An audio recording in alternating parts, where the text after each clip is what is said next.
नशा जानलेवा होता है। कभी ये नशा करने वाले की जान लेता है तो कभी नशा करने वाला नशे में किसी बेकसूर की जान लेता है। दोनों ही तरह से बेवजह खात्मा होता है एक जिंदगी का, एक परिवार का। नितिन का नशा दोनों तरह से जानलेवा हो गया था।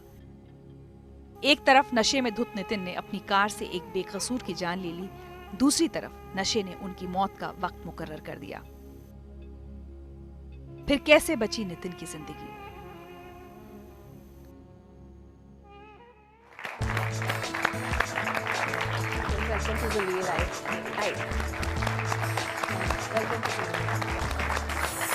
हमारे साथ आज जिंदगी लाए में है नितिन और उनकी पत्नी नम्रता।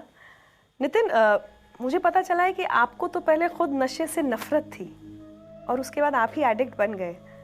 कैसे हुआ ये? मेरे को नफरत क्यों थी मैं आपको बताता हूँ। मेरे फादर जो थे, he used to not keep well. उनका भी काफ़ी अपना लिवर का प्रॉब्लम था बिकॉज ऑफ ड्रिंकिंग। और एक बारी वो हॉस्पिटलाइज भी हुए थे when I was very very young. तो उसके बाद से उनको अपना ड्रिंकिंग का कहा हुआ था डॉक्टर ने कि अगर वो ड्रिंक करेंगे तो he can die any time.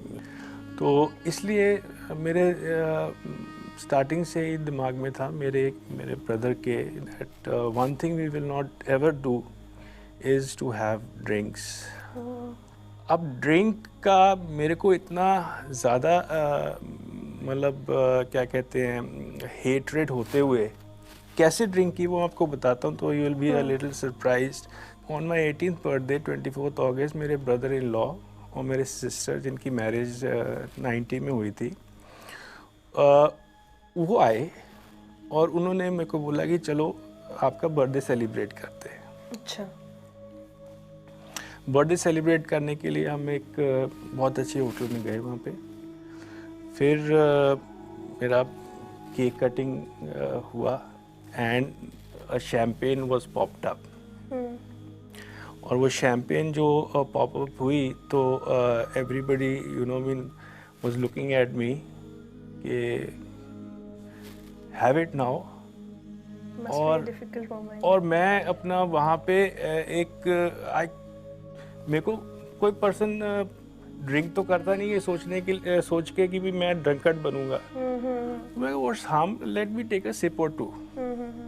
और वहाँ पे मैंने अपना फर्स्ट टाइम ड्रिंक किया और मेरे ब्रदर इन लॉ और सिस्टर कई बार गिल्टी हो चुके हैं कि हमने इसको क्यों उस टाइम पे ड्रिंक कराया। तो उनका ये पर्पस नहीं था। उन्होंने मुझे बोला कि 18 ईयर्स अगर आपने विदाउट ड्रिंक्स के रह गए हो, आप you are now grown up, you are now grown up, तो आप मैनेज कर लोगे। आपको एक मैसेज सुनवाते हैं।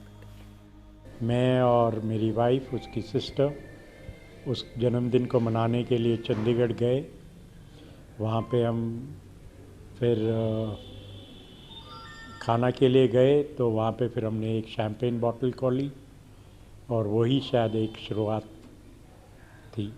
जब ये नितिन इस बीमारी का शिकार बना तो मेरे को बहुत अफसोस हुआ इस बारे में कि मैं था जिसने इसको ये चीज़ से इंट्रोड्यूस कराया। आज कुछ कहना चाहते हैं अपने जीजा जी से? मैं जीजा जी को ये बोलना चाहता हूँ कि प्लीज़ मेरे को आप मीन ही शुड अपने आप को माफ़ कर दें। वो अपने आप को माफ़ कर दें। तक अपने आप को दोषी ठहराएंगे। नितिन, सोशल ड्रिंकिंग सब करते हैं, आपने थोड़ी सी शैम्पेन ली, उसके बाद से आप एडिक्ट हो गए। मतलब 24 घंटे शायद आप नशे में रहते होंगे। कैसे हुआ वो और कितनी जल्दी वो ट्रांजिशन हो गया? Initially when I was in Chandigarh तो वहाँ पे सोशल ड्रिंकिंग स्टार्ट हुई। I mean in phases we used to drink, celebration में ड्रिंक करते थे। फिर वहाँ से दिल्ली आ गया मैं। I was studying in Delhi university. तो मेरे को बहुत सारा पीयर प्रेशर था और साथ में I wanted to be accepted, मतलब उनके अंदर शामिल होना चाहता था। तो वहाँ पे एक कल्चर और था, उसकी वजह से अपना daily drinking and heavy drinking start हुई। 94 से पहले मैं अपनी वाइफ को मिला and she knew that I used to be drinking. तो आई थिंक मेरे को उस वक्त परसेप्शन नहीं हुई थी, but she started feeling I drink a little bit too much. I think 2004-2005 के अराउंड मेरे को अंदर से कुछ पता चल गया था कि मेरे ड्रिंकिंग जो है ख़राब हो गई. और हमेशा जब मैं अपना ड्रिंक कर लेता था, जो कि अपना आफ्टर सम टाइम होता था, तो मैं अपने आप से एक शिकस्त मेरे को मिलती थी, एक अल्कोहलिक डेथ मिलती थी. और मैं अपने बच्चे को खुश नहीं रख पा रहा, और अपनी वाइफ को, अपनी मदर को, अपना बिजनेस ठीक तरह नहीं कर पा रहा. मैंने अपने बच्चे को, कनव को, वो चीज़ दिखाई जो मैं अपने ट्रॉमा में देखी थी. आप देखो, जो चीज़ मैं नहीं दिखाना चाहता था, वो ही चीज़ मेरे बच्चे ने देखी. नम्रता, आप बताना चाहेंगे कि जब बहुत ज़्यादा शराब पी ली, जब बहुत ज़्यादा नशा कर लिया, सो क्या क्या बहुत ख़राब काम इन्होंने फैमिली में, आप लोगों के साथ क्या किया? Materialistic loss as a person मेरे को कुछ खास मैटर नहीं करता है कि बिजनेस फेल हो रहा था, या इवन रेपुटेशन ख़त्म हो रहा था, या किसी के सामने बेइज्जती होती थी. ये इतना मेरे को मैटर नहीं करता है जितना मोमेंट्स खोए हैं हमने, और रिलेशनशिप्स ख़राब हुई हैं, और सबसे ज़्यादा जो सफ़र किया है वो हमारे घर के बच्चों ने किया. I think I am very happy right now after 5 years. पर अभी भी जैसे हमारे घर के हम सब भी हील हो रहे हैं. And the biggest lost I should say moments, जो टाइम कभी वापस नहीं आएगा. जब से मैं इनको मिली हूँ, मैंने एक इंसान को इस डिज़ीज़ की वजह से इंसान से जानवर बनते देखा. मतलब I am not ashamed of saying this, because यही अल्कोहल कर देती है. हमारे बचपन से हम सुनते हैं, मूवीज़ देखते हैं कि कैसे एक शराब घर को ख़त्म कर देती है. वो आई थिंक सब कुछ हमने देखा. और मुझे लगता है उसमें ना, चाहे आप पढ़े लिखे हो, चाहे आप बिल्कुल कहीं झुग्गी में रहते हो, आप अमीर हो, गरीब हो, फ़र्क नहीं पड़ता. नशा सबकी हालत एक जैसी कर देता है. You and up being the same person. आपसे तो एक किसी का एक्सीडेंट हुआ है, किसी की जान गई है. Does that haunt you even today कि क्या कर दिया मैंने? It does. मेरे को नहीं लगता कि मैं कभी फॉरगेट कर पाऊंगा कि एक बैगेज है जो I think will always way on me. So I live with it. But you do feel bad for your mother. मतलब उन्होंने तो आपके पिता का भी देखा और फिर आपका भी देखा. मतलब उनके बारे में सोचकर I have not been a good son. That's what I feel. I don't think आपको ऐसे सोचना चाहिए. एनीवेज, एक मैसेज है आपके लिए. नितिन, मैं तुम्हें कुछ चीज़ें तुम्हारी याद दिलाना चाहती हूँ बचपन की. तुम अपने बहुत अकेले रहना पसंद करते थे और खेलते रहते थे घंटों विदाउट ट्रबलिंग मी और wanting anything. You have been a different child of mine all together. और कभी भी तुमने किसी चीज़ के लिए जिद नहीं करी. Look at this great lady. इतना इन्होंने सहा है, पर इनके ज़ुबान पे एक भी गलत शब्द नहीं है मेरे लिए. अब how will I make up? आपको पता है, हमने इनसे पूछा कि आपके एडिक्शन के बारे में बोलना चाहती, तो उन्होंने कहा नहीं.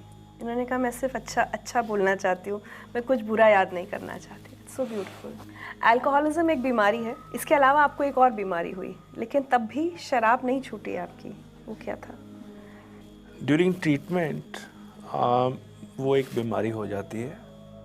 अगर आप ट्रीटमेंट भी ले रहे हो, ट्रीटमेंट की एडिक्शन का ट्रीटमेंट ले रहे हो, और फिर आप जो आप जो सब्सटेंस है वो भी यूज़ कर रहे हो, तो वो कई बार रिएक्शन कर जाती है. तो उस बीमारी के अंदर for 17 days and night I couldn't sleep, sit down, I was walking continuously, and I mean that was verge of death and life, and that is the time when Namta also walked with me for 17 days and night. I mean, it's unbelievable. And doctors ने कहा था ये बच नहीं पाएंगे। Doctor ने कह दिया कि अगर ये ड्रिंक नहीं छोड़ेंगे तो 3 महीने से ज़्यादा चांस नहीं है इनका सर्वाइव करने का। और ये हॉस्पिटल नीचे आए और सामने ही वहाँ पे बियर शॉप मतलब लिकर शॉप भी है और जूस है। इन्होंने कब जूस में वोडका मिला के पी मुझे पता भी नहीं लगा। मतलब ये सुन के कि आप मर जाओगे, that is the time I thought कुछ तो गड़बड़ है, बिकॉज हमारी सोसाइटी में कोई अवेयरनेस ही नहीं है डिजीज। उसके बाद आप रिकवरी में मतलब उसके आपने बाद ट्रीटमेंट शुरू हमारे किया? फ्रेंड हैं, इनके फ्रेंड हैं बचपन के, कर्नल मनदीप हैं, उन्होंने एक पेपर पे लिख के दिया नमता को, जब वो डीएमसी देखने आए न्यूज़पेपर पे कि यहाँ पे जाओ, this is not the place, ये डिटॉक्सिफिकेशन और अगेन कमिंग बैक रिलैप्स के बाद detoxification, this is not the right way of getting the treatment. Then you have to go for a complete treatment with a rehab and the structured program. आज मैं अगर आप दोनों से पूछूं कि जिन लोगों को डायरेक्शन नहीं मिल रहा है, आप उनको क्या मैसेज देंगे? जिनके घर में कोई अल्कोहलिक है या एडिक्ट है और समझ नहीं आ रहा क्या करें। जो लोग हैं who are already into addiction, उनके जो फैमिली मेम्बर्स हैं उनसे मैं कहना चाहूँगा कि इसको एज अ टैबू या अपना बुरी चीज़ ना शर्म ना समझे, और जो कोशिश कर रहे हैं हमारे जैसे लोग बाहर निकलने के लिए, उनको ग्रेटफुल होना चाहिए भगवान से कि वो एक ऐसी जगह आए हैं जहाँ पे ऐसा ट्रीटमेंट हो रहा है। इलाज 100% है अगर पूरा कराया जाए। थैंक यू सो मच आप दोनों को कि आप लोग यहाँ शो पर आए। एक तोहफा है आपके लिए हमारी तरफ से।